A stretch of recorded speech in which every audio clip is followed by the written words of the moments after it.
하나님 말씀은 에베소서의 말씀입니다. 에베소서 1장 3절로 14절의 말씀입니다.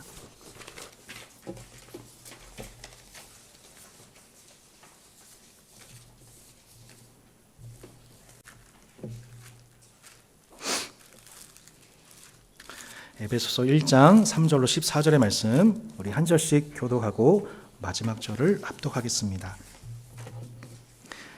찬송하리로다. 하나님 곧 우리 주 예수 그리스도의 아버지께서 그리스도 안에서 하늘에 속한 모든 신령한 복을 우리에게 주시되 곧 창세 전에 그리스도 안에서 우리를 택하사 우리로 사랑 안에서 그 앞에 거룩하고 흠이 없게 하시려고 그 기쁘신 뜻대로 우리를 예정하사 예수 그리스도로 말미암아 자기의 아들들이 되게 하셨으니 이는 그가 사랑하신 자 안에서 우리에게 거저 주시는 바 그 은혜의 영광을 찬송하게 하려는 것이라.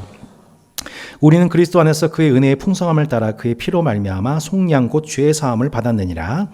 이는 그가 모든 지혜와 총명을 우리에게 넘치게 하사 그 뜻의 비밀을 우리에게 알리신 것이요 그의 기뻐하심을 따라 그리스도 안에서 때가 찬 경륜을 위하여 예정하신 것이니 하늘에 있는 것이나 땅에 있는 것이 다 그리스도 안에서 통일되게 하려 하시니라. 모든 일을 그의 뜻의 결정대로 일하신 이의 계획을 따라 우리가 예정을 입어 그 안에서 기업이 되었으니 이는 우리가 그리스도 안에서 전부터 바라던 그의 영광의 찬송이 되게 하려 하심이라. 함께 읽겠습니다. 그 안에서 너희도 진리의 말씀 곧 너희의 구원의 복음을 듣고 그 안에서 또한 믿음으로 약속의 성령으로 인치심을 받았으니 이는 우리 기업의 보증이 되사 그 얻으신 것을 속량하시고 그의 영광을 찬송하게 하려 하심이라. 아멘. 자, 여러분, 오늘 본문을 한글 성경으로 보면 총 6가지 문장으로 되어 있는 것으로 보여집니다. 찬송하리로다, 찬송하게 하려는 것이라, 끊어져 있죠, 이렇게. 죄 사함을 받았느니라, 통일되게 하려 하심이라. 이렇게 문장이 딱딱딱딱 끊어져서 6문장으로 되어 있는 것처럼 보여요. 하지만 헬라어 원문으로 보면 총 202개의 헬라어 단어가 조합된 한 문장입니다. 일부 예배 때는 많은 분들이 놀라셨는데 이 부분들은 놀랍게 다 알고 계셨나 봐요. 자, 여러분, 이 202개의 헬라어 단어로 연결된 긴 한 문장이랍니다. 되게 어색해요. 자, 지난주에는 에베소 성도들을 향한 사도 바울의 문안 인사가 나왔죠.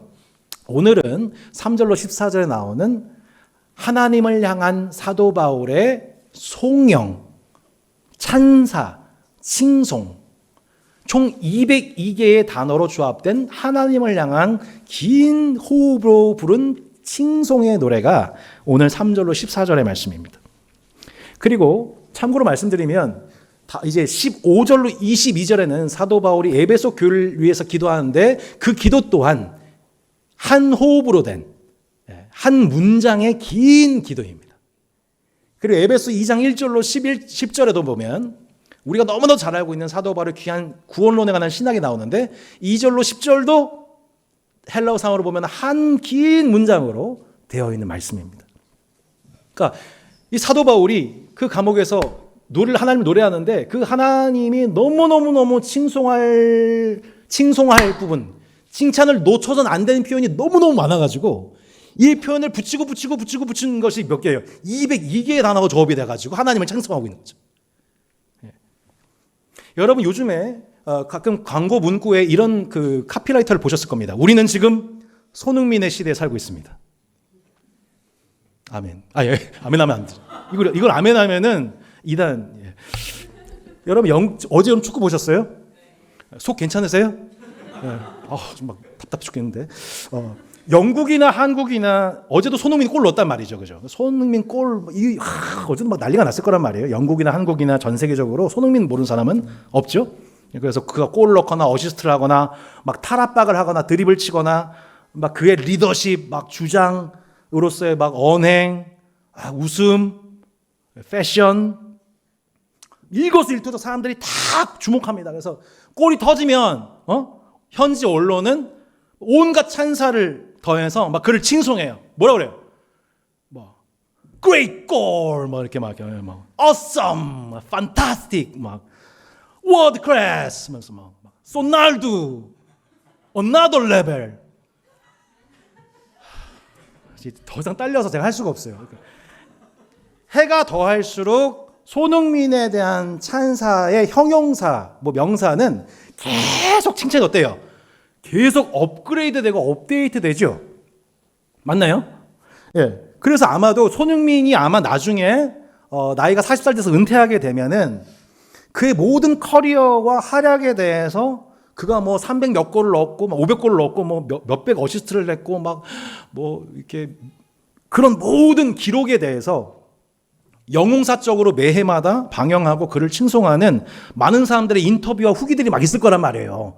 막 손흥민의 뒷얘기, 뭐 아버지의 간증, 막 여러 사람들이 뭐 손흥민 그는 뭐 위대한 뭐 역사상 최대의 뭐 선수였습니다 하면서 막 이렇게 그런 간증들이 막 쏟아지겠죠.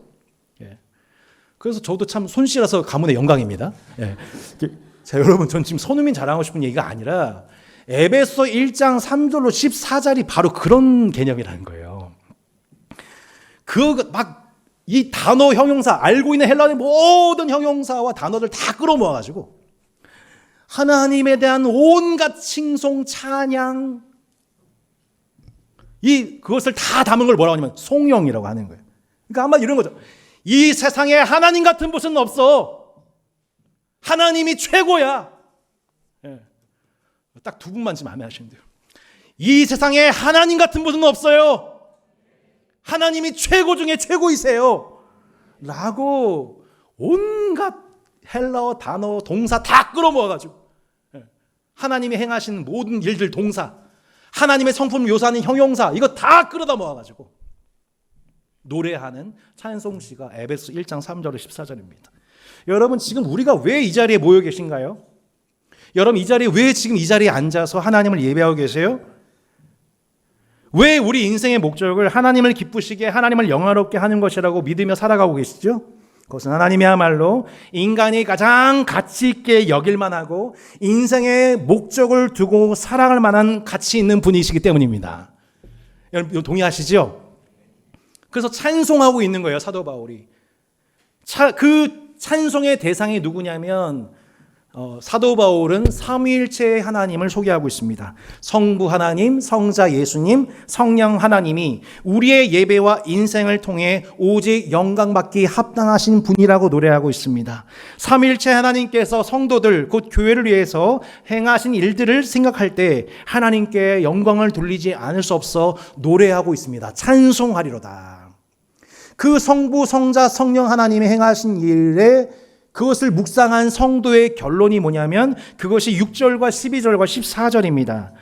이는 그가 사랑하신 자 안에서 우리에게 거저 주시는 바 그의 은혜의 영광을 찬송하게 하려는 것이라. 12절입니다. 이는 우리가 그리스도 안에서 전부터 바라던 그의 영광의 찬송이 되게 하려 하심이라. 14절은 같이 읽겠습니다. 이는 우리 기업의 보증이 되사 그 거두신 것을 속량하시고 그의 영광을 찬송하게 하려 하심이라. 성부, 성자, 성령 하나님께서 교회를 위해서 행하신 그 일을 묵상할 때마다 그 결론이 뭐냐면 그의 은혜의 영광을 찬송하게 하려 하심이라 라고 말씀 나와 있죠. 곧 삼일째 하나님을 경험할수록 자연스러운 반응이 뭐냐면 손흥민의 플레이 하나 보면서 우리가 감탄하고 우리가 칭송하듯이 하나님이 행하신 그 일을 볼 때에 그와 비교가 되지 않는 찬송과 칭송을 노래하게 되는 것, 그 은혜의 영광을 노래하게 되는 것이라고 말씀하고 있는 거죠. 여러분, 지금 그래서 우리는 손흥민의 시대에 살고 있는 것이 아니라 삼위일체 하나님의 시대 속에 살고 있습니다.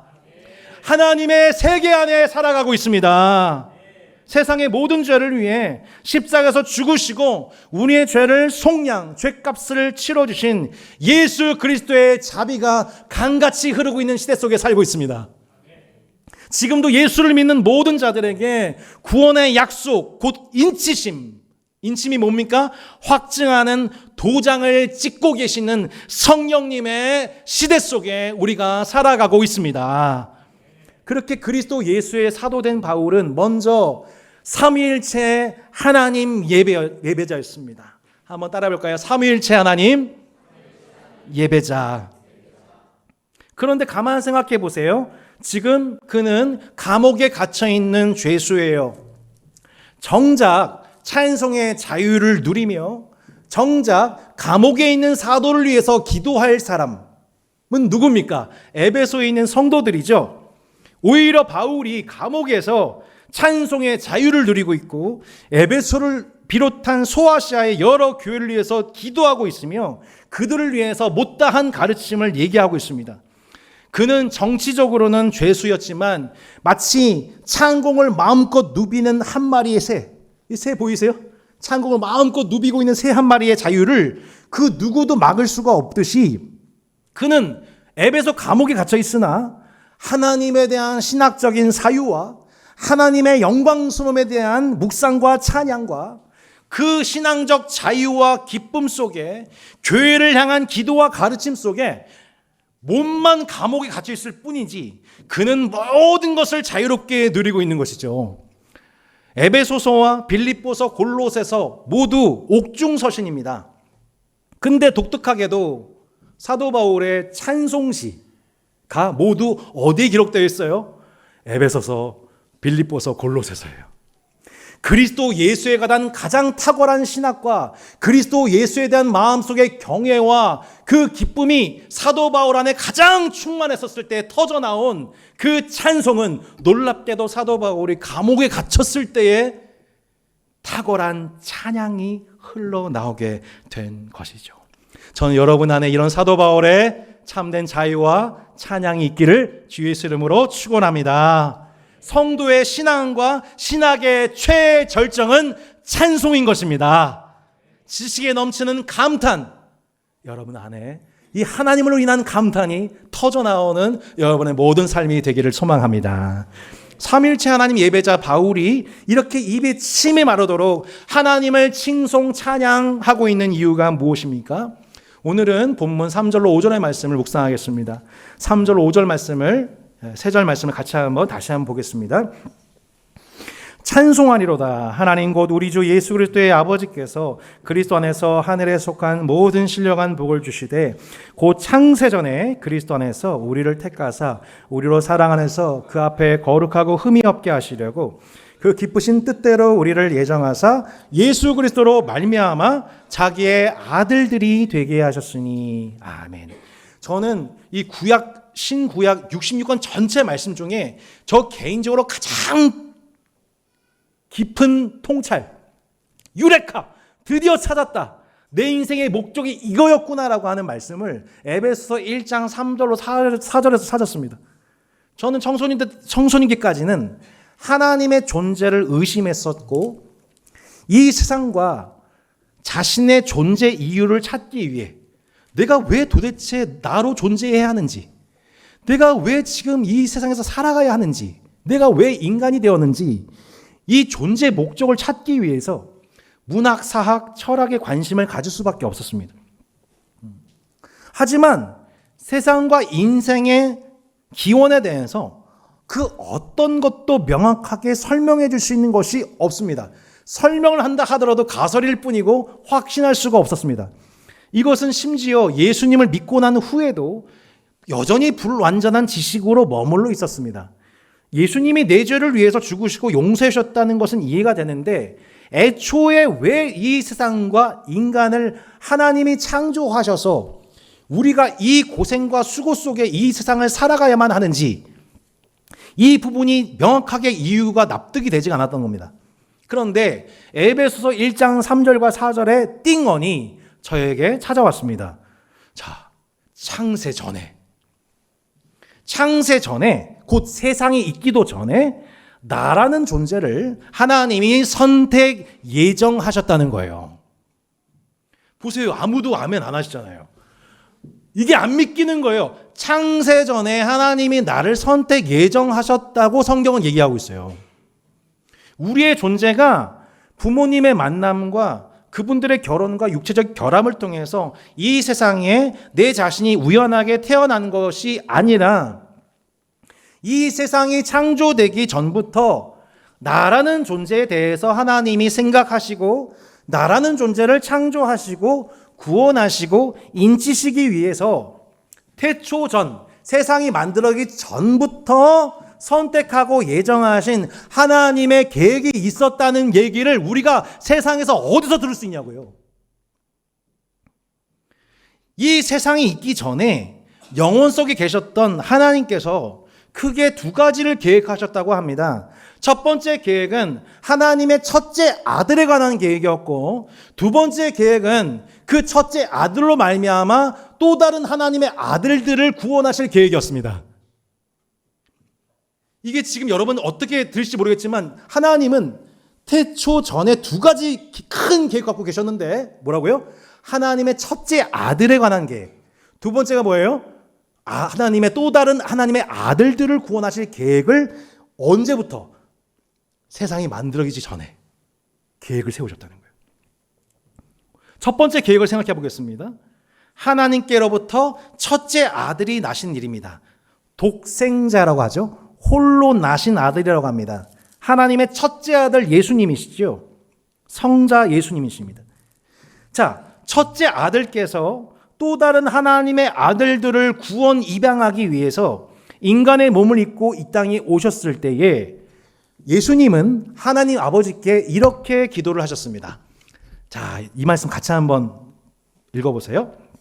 시작. 아버지여, 창세 전에 내가 아버지와 함께 가졌던 영화로서 지금도 아버지와 함께 나를 영화롭게 하소서.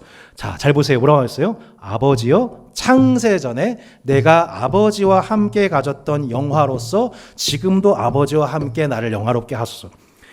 창세 전에, 곧 물질 세계가 창조되기 이전에 영혼의 세계와 질서 속에서 아버지와 아들이 함께 가져 누리신 영화, 이것이 첫째 아들이신 예수님이 누리셨던 영광스러운 지위와 상태였다는 거예요.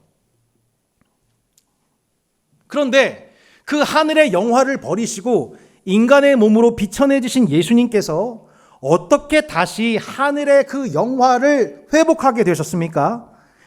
하나님의 아들들을 위해 십자가에서 죽으신 첫째 아들을 하나님 아버지께서 죽음에서 살리시고 그를 일으키시고 하나님 보좌 우편에 앉히심으로 마침내 첫째 아들이신 예수님이 영화롭게 되신 거예요. 이해가 되셨죠?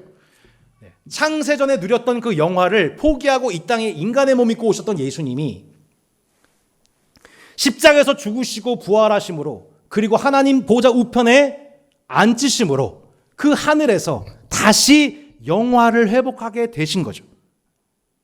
이 영화는 창세 전에 가진 영화보다 더 영광스러운 영화예요. 왜냐하면 예수님의 사역을 통해 하나님 나라의 자녀들로 입양된 하나님의 아들들이 첫째 아들이신 예수님과 더불어 하나님 아버지를 함께 섬기게 되었기 때문이에요.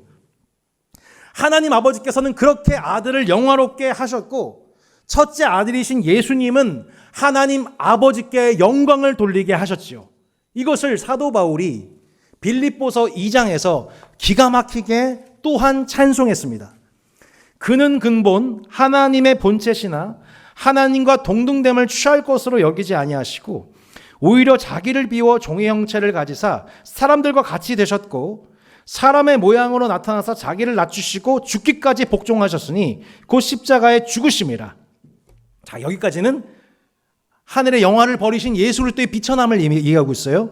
자, 이후는 여러분이 같이 한번 읽어보시기 바랍니다. 이러므로, 시작. 이러므로 하나님이 그를 지극히 높여 모든 이름 위에 뛰어난 이름을 주사 하늘에 있는 자들과 땅에 있는 자들과 땅 아래에 있는 자들로 모든 무릎을 예수 이름에 꿇게 하시고 모든 입으로 예수 그리스도를 주라 시인하여 하나님 아버지께 영광을 돌리게 하셨느니라. 아멘. 이게 사도 바울이 빌립보 성도를 향해서 감옥에서 쓴 두 번째 찬송시였던 거예요. 그렇게 인간의 몸을 입고 이 땅에 비춰내신 예수님을 마침내 하나님 아버지께서 그를 영화롭게 하셔서 다시 하늘로 올리셔서 그 하늘에서 태초 전에 세상이 창조되기 전 누렸던 그 아버지와 함께 누렸던 영화를 다시 누리게 하셨다. 그렇게 태초 전에 첫째 아들을 통해 당신의 영광을 온 세상에 나타나실 계획을 세우신 하나님은 하나님의 또 다른 아들들을 구원 입양하실 계획을 세우셨어요. 그러니까 태초 전에 하나님 품으신 두 가지 계획이 뭐라고요? 첫 번째, 첫째 아들에 관한 계획이고, 두 번째는 뭐예요? 또 다른 하나님의 아들들을 구원 입양하실 계획을 언제 세우셨냐면 세상이 만들어진 후에 갑자기 스파크가 튀어가지고 불쌍하다 내가 구원해주겠다가 아니라 언제요? 태초 전에, 세상이 창조되기 전에 하나님이 나를 생각하시고 하나님의 아들들로 구원 입양하실 계획을 세상이 만들어지기 전부터 계획하셨다는 거예요.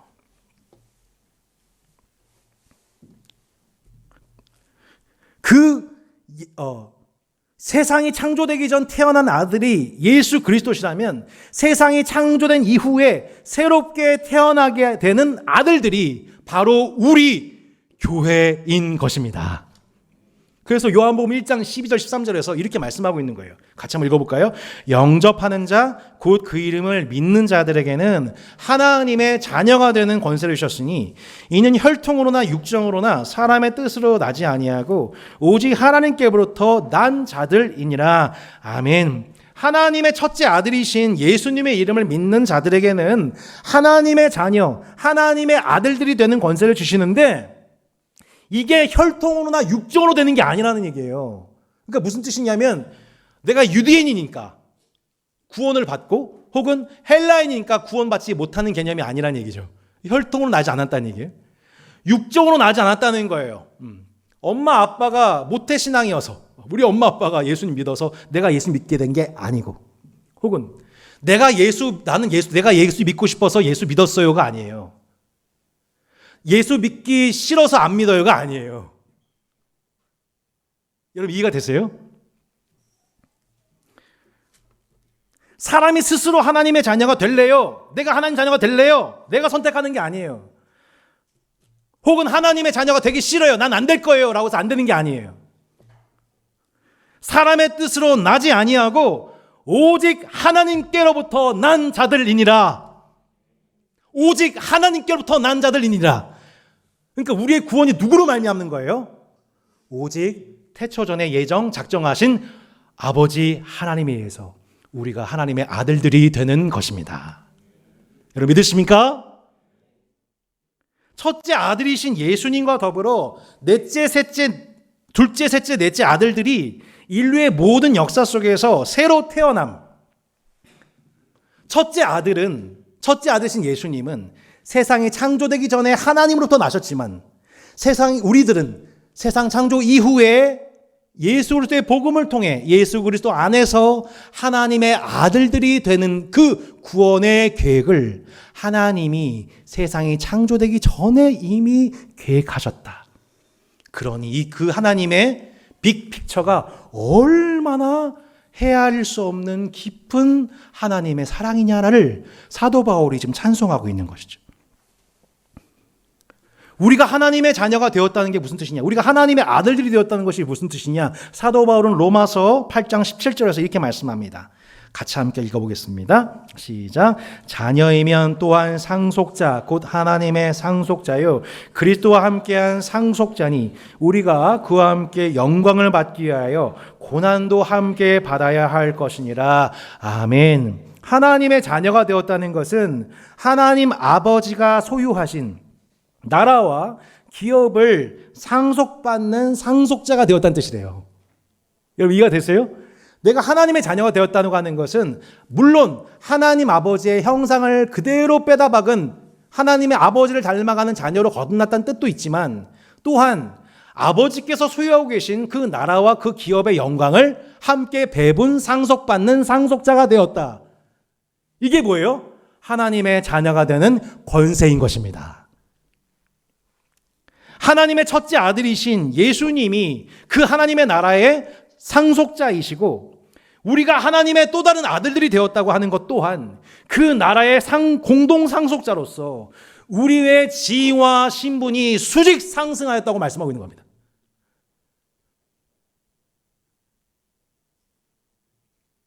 예, 별로 안 좋으시군요. 이렇게 예. 세상에서 좀 이렇게 사시나 보는군요. 이렇게 나 괜찮아, 이 땅 살만한데 뭐 이런 느낌인가요? 예. 빌립보서에서 너희 안에 이 마음 품으라 곧 그리스도 예수의 마음이니 너희가 낮은 마음을 품어야 된다라고 사도 바울이 강조하는데, 에베소서는 뭘 강조해요? 너희의 신분이 이렇게 수직 상승하여 너희가 하늘에 앉힌 자가 되었다 라고 사도 바울이 얘기하고 있는 거예요. 그러니까 왜 지금 이 얘기를 하고 있는 거냐면, 에베소 도시 살아가면서 또 이 에베소에 있는 성도들이 흔들리는 거죠. 그들의 정체성이 흔들리고 있는 거예요. 예수 믿지 않아도 뭐 저 에베소 있는 사람들 다 잘 먹고 잘 사는데 뭐 우리보다 더 뭐 잘 먹고 잘 사네, 행복해 보이네, 우리가 왜 예수 믿어야 되지? 라고 묻고 있는 그 에베소 성도들에게, 아니야, 너희들이 받은 복은 이와 비교도 할 수 없는 복이야. 할렐루야. 너희들은 세상 사람들이 도무지 누릴 수 없는, 비교도 할 수 없고 받을 수도 없는 그 하나님 나라의 영광의 기업을 상속받는 하나님의 아들들이 되었어라고 그들을 격려하는 편지가 에베소서였던 것이죠. 이것이 태초전, 세상이 창조되기 전 영원의 세계 속에서 우리 한 사람 사람을 향한 주의 몸된 교회를 향한 하나님의 빅픽처였다는 거예요. 자, 3절에서 말씀하시듯이 그리스도 안에서 하늘에 속한 모든 신령한 복을 우리에게 주고자 하신 계획이었다는 거예요. 자, 이 편이 중요합니다. 그리스도 안에서 하늘에 속한 모든 신령한 복. 하나님의 아들이신 예수님이 하늘에 속한, 하나님 아버지께 속한 모든 신령한 복을 누리시며 영화를 누리셨었죠. 그죠? 그러니까 창세전에 누리셨던, 그리스도께 누리셨던 그 영화, 그 영화를 그리스도 본인만 회복하는 것이 아니라 우리가 예수 그리스도 안에 있는 하나님의 자녀된 우리가 또한 그 영화를 더불어 누리도록 우리 하나님께서 모든 신령한 복과 은혜를 누리도록 우리를 그리스도 안에서 복 주셨다는 거예요. 이게 하나님이 세상과 인간을 창조하신 목적이에요, 이게. 자, 이 매듭을 잘 주셔야 돼요. 도대체 하나님이 세상을 창조하시고 우리를, 인생을 창조하신 이유가 뭐냐? 이제 여러분 설명되시겠어요? 그리스도께서 태초전에 누리셨던 그 하나님과 더불어 누리셨던 그 영화, 하늘에 속한 모든 신령한 복을 첫째 아들만이 아니라 첫째 아들로 말미암아 하나님이 예정 선택하신 하나님의 모든 아들들이 함께 누리도록 하나님이 태초전에 계획하셨습니다. 그리고 그리스도 예수 안에서 그 계획을 알게 하셨습니다. 우리가 그리스도 예수 밖에 있으면 이 계획을 몰라요. 그죠? 그리스도 예수 밖에 있으면 이것을 아는 지식이 없고 찬송이 나올 수가 없어요. 그런데 우리 가운데에 그 하나님을 아는 지식이 태초전에 계신 하나님의 영원한 계획과 경륜을 우리가 그리스도 안에서 깨닫게 되어 이 비밀을 알게 되니 우리가 그 은혜를 찬송하지 않을 수 없게 되는 거죠. 여러분 안에 하나님을 아는 지식이 날마다 충만하시기를 바랍니다. 날마다 하나님을 향한 찬송과 칭송이 업그레이드 되시길 바랍니다. 하늘의 신령한 복이 뭐예요? 여기 신령하다, 이게 무슨 뜻이냐면 하나님의 영께 속겠다는 뜻입니다. 여러분, 우리가 살고 있는 이 땅은 결코 신령하지 않습니다. 그죠? 우리 이 땅 살다 보면 인간의 죄와 결과로 인해서 우리를 구원하신 성령님의 활동에도 불구하고 세속과 육신과 마귀에 속한 영역들이 여전히 남아있어서 영향을 받게 됩니다. 신령하지 못한 상태, 육신에 속한 상태 속에 살게 돼요. 신자도. 이해가 되시죠? 신자도 성령께 속하여 충만하게 살 수도 있지만 여전히 육신에 속하여 살아갈 수가 있어요. 하늘에 속한 신령한 복을 충만하게 누리며 살지 못할 수가 있어요. 하지만 하늘의 신령한 복은 달라요.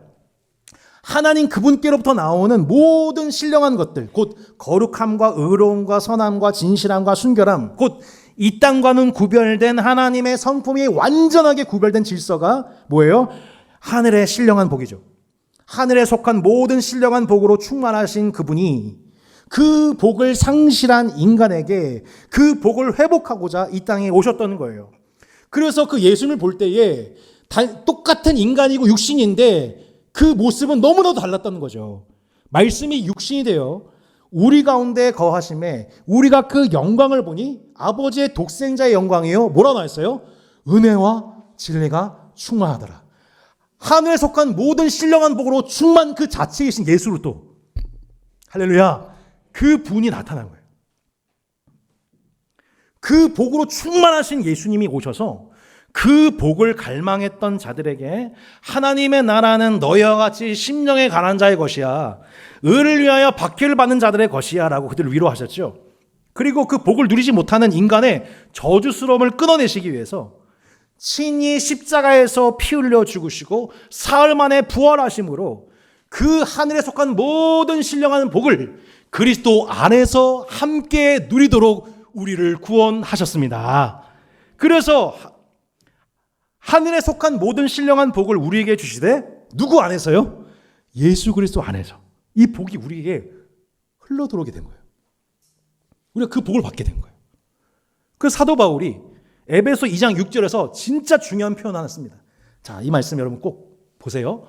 시작. 또 함께 일으키사 그리스도 예수 안에서 함께 하늘에 앉히시니. 그죠? 뭐라고 나왔어요? 함께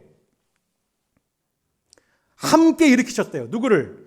예수님과 우리를 죽음에서 함께 일으키셔서 예수님을 일으키신 하나님이 하나님 보좌 우편에 예수님을 앉히실 때에 예수님만 그 자리에 앉히신 게 아니라 누가 거기에 자리에 앉게 하셨다는 거예요? 누구요? 우리를. 우리 아까 사도신경 신앙 고백할 때 보좌 우편에 앉아 계신 거 믿는다고 고백했잖아요. 근데 우리는 그것만 믿는 게 아니에요. 예수님이 보좌 우편에 앉으시듯 그 자리에 나도 그 자리에 앉았습니다. 이게 복음입니다. 그러면 어떤 일이 발생되는 거냐면 나는 이 땅에 원래 속했던 존재였는데 내가 예수님과 함께 공동 운명이 되고 공동 상속자가 되어서 함께 하나님 하늘에서 앉힌 자, 예수님과 함께 공동으로 앉은 자가 된 그 순간 그 앉은 자리에서 뭐 하겠어요? 예수님과 함께 식사를 마주하는 공동 테이블에 같이 앉아가지고 함께 더불어 먹고 함께 더불어 마시고 함께 더불어 삶을 논의하고 세상을 논하는 제 자리, 예수님과 함께 울고 웃는 그 한 테이블에 함께 앉는 하나님의 아들들이 하나님의 상속자로 하나님의 한 가족이 되었다고 말씀하고 있는 거죠. 그게 뭐예요? 그리스도와 함께, 그리스도 예수 안에서 함께 하늘에 앉았다는 뜻이에요. 우리는 이 땅에 속했던 자였는데 그리스도 예수 안에서 우리 신분이 어떻게 수직 상승했다고요? 하늘에 앉은 자. 나중에 앉게 되는 거예요. 지금 이미 앉았다는 거예요. 앞으로가 아니라 하늘에 앉았다. 여러분, 우린 그리스도 예수 안에서 예수님과 함께 하늘에 앉은 자 되었습니다. 이것이 복음인 거예요. 이게 복음인 거예요. 그러니까 우리는 복음을 죽으면 천당 가는 개념, 나중에 죽으면 다스린다는 개념으로 이해하고 있는데 사도 바울은 분명하게 얘기하고 있어요. 그게 아니라 우리는 이미 그리스도 예수 안에서 하늘에 앉은 자 되었다. 이게 교회라라고 얘기하고 있는 거예요. 그리스도 예수 밖에 있는 인간은 이 땅의 질서 속에서 영원히 종속되어 이 땅에서 태어나 이 땅에서 고생해서 살다가 이 땅에서 죽는 자들이에요. 그런데 우리가 예수 그리스도를 믿어 이제 예수 그리스도 안에 거하는 자들이 되었지요. 이제 내가 그 안에, 그가 내 안에 거하는 예수님과 생명적으로 연합된 자가 되었어요. 예수님이 십자가에서 죽으실 때 나도 그 십자가에서 죽은 거고, 예수님이 살아나실 때 나도 함께 살아났고, 예수님이 하늘에 온 자 그 자리에 앉으실 때에 나도 그 자리에 앉게 된 하나님의 아들들이 되었다는 거예요. 이게 복음이에요. 하늘에 있으니 이제 뭘 누리게 되는 거예요? 하늘에 속한 모든 신령한 복을 그리스도 안에서 거저 누리게 된 자들로서 우리를 구원하신 거예요. 하늘에서 이 땅을 다스린 자가 된 거예요. 하나님의 뜻이 이미 하늘에서 이루어져 있다는 것을 보게 된 자가 된 거예요. 그리고 그 하늘에서 이미 이루어진 그 뜻이 이 땅에서 이루어질 것을 소망할 수 있는 자가 된 거죠. 그렇게 하늘에 속한 모든 신령한 복을 회복하여 누리기 시작한 자들이 하나님의 아들들, 바로 저와 여러분이란 거예요. 여러분, 세상에서 이런 종류의 복을 들어본 적 있으세요? 이보다 영광스러운 복은 이 세상에 없습니다. 하나님은 하늘의 신령한 복의 근원이십니다. 이런 복을 인간에게 선물하실 수 있는 분은 오직 하늘 아버지이십니다. 그리고 이 복을 우리에게 회복하시는 복의 매개자는 예수 그리스도이십니다. 예수를 믿는 우리로 하여금 이 복을 누리고 이 복의 풍성함을 누리도록 날마다 우리 속에서 도우시는 분이 바로 성령 하나님이십니다. 그리하여 우리도 사도 바울과 같이 그 모든 찬사와 칭송과 찬양과 영광을 삼위일체의 하나님, 내게 이보다 더 좋은 복을 주신 분이 없다는 것을 노래하며 찬송하는 삼위일체의 하나님 예배자로 우리를 구원해 주신 것이죠. 사랑하는 성도 여러분, 말씀을 마무리하겠습니다. 지금 우리가 살고 있는 세상 한번 보십시오. 우리가 살고 있는 이 세상과 현 시국을 보면 국내를 봐도 그렇고 국외를 봐도 그렇고 여러분, 소망이 없어요. 2차 세계대전 후에 인류가 반성할 줄 알았더니 이제는 다시는 그런 일이 없을 거라 생각했더니 더해요, 더해. 요한계시록 말씀 한번 보십시오. 예.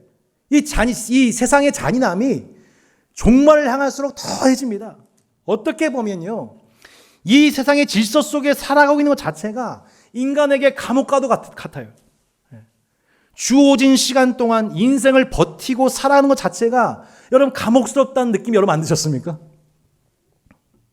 예상치 못하는 미래가 찾아오고, 내가 아무리 개인적으로 발버둥치고 살아가도 생태계 무너지고 자연환경 오면 끝인 거예요. 코로나 랜덤으로 오는 거예요. 전염병도. 누가 더 죄가 있어서 뭐 죽나요? 아니잖아요.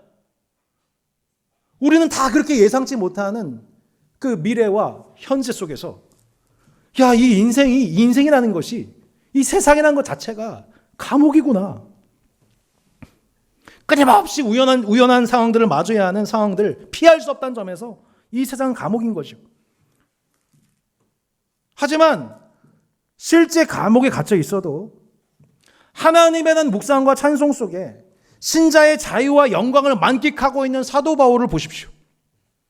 감옥에서 터져나오고 있는 찬송시가 에베소, 빌립보, 골로새 교인들로 하여금 그렇구나, 우리의 소망이 이 땅이 아니라 저 하늘에 있구나, 우리에게 주어진 복은 이 땅의 복이 아니라 하늘에 속한 신령한 복을 우리가 그리스도 안에서 거저 누리도록 하나님이 우리에게 복을 주셨구나 라는 이 지위와 정체성을 다시 기억하고 풍성한 삶을 회복하고 있는 것입니다.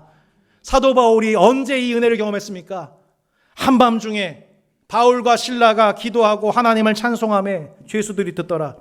이에 갑자기 큰 지진이 나서 옥토가 움직이고 문이 곧 다 열리며 모든 사람의 매인 것이 다 벗어진지라. 빌립보에 복음을 전하다가 억울하게 매질을 당하고 그가 감옥에 갇혔습니다. 감옥에 갇혔을 때 바울과 실라가 오히려 기도하고 찬송합니다. 첫 번째 투옥되었을 때의 얘기예요. 근데 그 감옥에서 터져나온 찬송, 감옥으로부터 터져나오는 그 찬송이 놀랍게도 옥토가 움직이고 문이 다 열리고 모든 사람의 매인 것이 다 벗어지게 되는 기적을 봤다고 합니다. 사랑하는 성도 여러분, 우리의 매일매일 삶이 쳇바퀴처럼 돌아가는 듯한 그 직장생활, 가정생활, 주부생활, 가사생활, 저 같은 경우는 목회생활, 또 한 주가 지나가는구나, 또 매일매일 이렇게 견뎌야 되는구나 라는 감옥과 같은 정황 속에서도 우리는 삼위일체의 하나님을 사유하고 삼위일체의 하나님을 향한 그분의 구원을 묵상하고 그 은혜의 영광을 찬양하는 신앙적 자유가 우리 가운데 있다는 것을 기억하시기를 바랍니다. 우리를 억누르는 환경을 제압하고 도리어 상황을 열어가며 얽매여 있는 문제로부터 자유할 수 있는 그 길이 바로 삼위일체 하나님을 향한 묵상과 찬양과 자유의 여정이 그리스도 예수 안에서 우리 가운데 주어졌다는 것을 여러분 경험하는 한 주가 되시기를 바랍니다. 그러므로 우리는 긍휼하심을 받고 때를 따라 돕는 은혜를 얻기 위하여 어디로 나아가요? 은혜의 보좌 앞에 담대히 나아갈 것이니라. 여러분, 왜 우리가 은혜의 보좌 앞에 나가는지 여러분 아세요? 온갖 좋은 은사와 온전한 선물이 다 어디로부터요? 위로부터. 온갖 좋은 은사와 온전한 선물이 다 위로부터 빛들의 아버지께로부터 내려오나니 그는 변함도 없으시고 회전하는 그림자도 없으시니라. 온갖 좋은 은사와 온전한 선물은 결코 이 땅에 있지 않고 그리스도 안에서 하늘에 속한 모든 신령한 복이, 온갖 좋은 은사와 온전한 선물이 날마다 여러분 앞에 놓여져 있다는 것을 경험하시기를 바랍니다. 은혜의 보좌 앞에 담대히 나아가시기를 바랍니다. 하나님의 얼굴을 바라보면서 여러분 새 힘을 얻으세요. 예. 또 한 주가 시작되는구나. 나 교회 더 있고 싶어. 요즘 많은 분들이 교회 너무 좋아. 집에 가기 싫어. 예. 이것도 좋은 현상이지만 직장생활 쉽지 않죠. 가정생활 진짜 쉽지 않죠. 하나하나 목회하는 것도 저도 그렇더라고요. 이 때로 이것이 감옥처럼 느껴지는 그 순간에 그것이 아니라 하나님의 은혜의 보좌 앞에 우리 가운데 열려져 있는 그 하늘 보좌를 향하여서 여러분 그 자리에서 하나님을 묵상하고 찬양하고 기도할 때 여러분 우리 안에 누려지는 그 신앙적 자유와 기쁨이 여러분 충만한 여러분의 가정생활, 여러분 직장생활, 교회생활 되시기를 주 예수 이름으로 축원합니다. 우리 함께 찬양하고